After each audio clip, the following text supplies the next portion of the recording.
Stále sa snažím tak, aby som vyšla aj k nemu aspoň každý týždeň na tie návštevy. No, uvidíme, no. Budeme mať ďalší súd, ako to dopadne. Či tam ešte ostane, či mi ho už vrátia.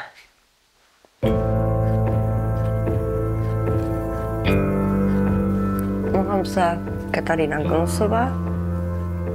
Prišli sme bývať do Košíc pred 6 rokmi. Som slobodná matka, mám 3 synov. Mám prácu na dohodu ako upratovačka.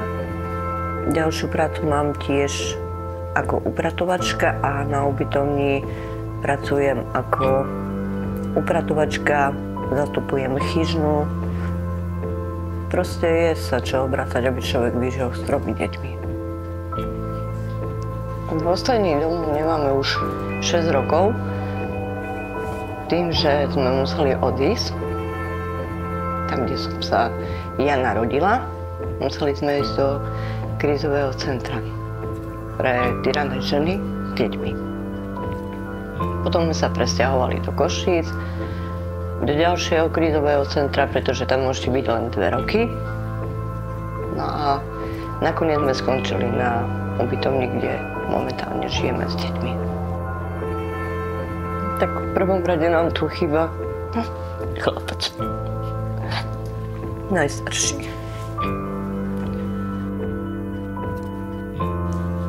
Keď sme sa nasťahovali na tú ubytovňu, bol tam aj 15-ročný syn so mnou ešte vtedy.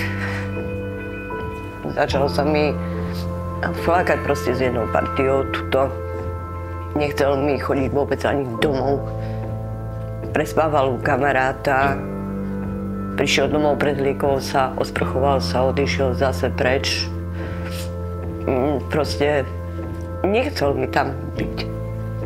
Nechcú mi tam byť ani deti. Pretože to vidíte na chodbu a proste sú tam pijaci a hádajú sa, bijú sa.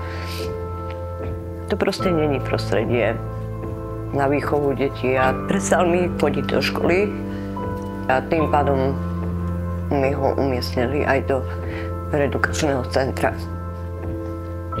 Boli sme na súde a podmienka súdu bola, že proste nájsť si iné bývanie vhodné na výchovu detí a tak mi ho vrátia.